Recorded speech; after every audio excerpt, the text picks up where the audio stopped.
রাস্তায় ঢালাইয়ের কাজ চলাকালীন স্কুটি নিয়ে ঢালাইয়ের ওপর উঠে পড়ায় তৃণমূলের দুই গোষ্ঠীর সংঘর্ষ, আহত একাধিক। থানায় লিখিত অভিযোগ দায়ের করেছে দুই পক্ষই। ঘটনাটি ঘটে হুগলির কন্যগোল হাসপাতাল রোড সংলগ্ন এলাকায়। ওখানে ঢালাই হচ্ছিল, ঢালাই হওয়াতে তো একজন এরকম গাড়ি নিয়ে ঢুকে যাওয়াতে তখন তাকে আমি বারণ করি, একটা বাচ্চা ছেলে বারণ করাতে তো তার গাড়ির যে চাবিটা ছিল সেই চাবিটা আমি বলি যে তোরা এরকম করেছিস, গাড়িটা এখন নিস না, তোর বাড়ি থেকে কাউকে ডাক, তারপরে সেই গাড়ি নিয়ে যাবে। সেই থেকে ও বাড়িতে গিয়ে ওর বাবাকে ডেকে নিয়ে এসে, এবং বাবা এসে এবং অনিতা বিশ্বাসের বর হাজব্যান্ড হচ্ছে যে পার্থ বিশ্বাস, সে এসে এবং দুজনে মদ্য অবস্থায় এসে আমাকে এসে গলা চিপে মারতে শুরু। ওদেরও কেটেছে ছিঁড়েছে, এদেরও একটু কাটাচ্ছে হয়েছে। আমি মাঝখান দিয়ে গিয়ে দুজনকে ছাড়া। জানা যায় রাস্তা নির্মাণের জন্য ঢালাইয়ের কাজ চলছিল। কাজ চলাকালীনই ভুলবশত ঢালাইয়ের উপর উঠে পড়ে দুই কিশোর।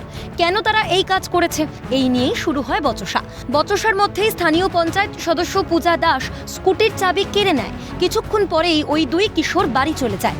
এরপরেই পঞ্চায়েত সদস্য অনিতা বিশ্বাসের স্বামী পার্থ বিশ্বাস দলবল নিয়ে ঘটনাস্থলে গেলে তৃণমূলের দুই গোষ্ঠীর মধ্যে শুরু হয় কথা কাটাকাটি। পরবর্তীতে তা গড়ায় হাতাহাতিতে। অভিযোগের তীর একে অপরের দিকে ফেটে যেত। আমি গিয়ে বাচ্চাটাকে বললাম যে বাবু তুই এত জোরে যে গাড়িটা চালিয়ে এলি, নতুন ঢালাই রাস্তা হচ্ছে, তুই নিজে পড়ে গিয়ে তো নিজের মাথাটা ফাটতো, তারপর তোর বাড়ির লোক আমাকে ধরতো।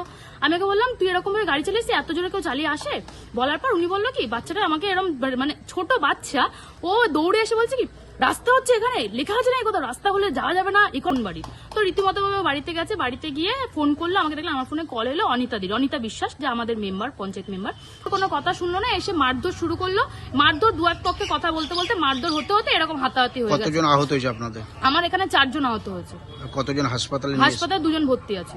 পূজা দাস তৃণমূলের একজন সদস্য, সে চাবিটা নিয়ে নিয়েছে। তারপরে যখন বাড়ির লোককে ডেকে আনে, তখন এই যে কৃষ্ণ বলে ছেলেটাকে পূজা দাসের আত্মীয়রা তাকে বেধড়ক মারেন। দেখলেন তো কি অবস্থা হয়েছে, রক্তারক্তি। পরবর্তীতে স্থানীয়দের মধ্যস্থতায় শান্ত হয় পরিস্থিতি। জখমদের উদ্ধার করে ভর্তি করা হয় কানাইপুর গ্রামীণ হাসপাতালে। থানার দ্বারস্থ দুই পক্ষই।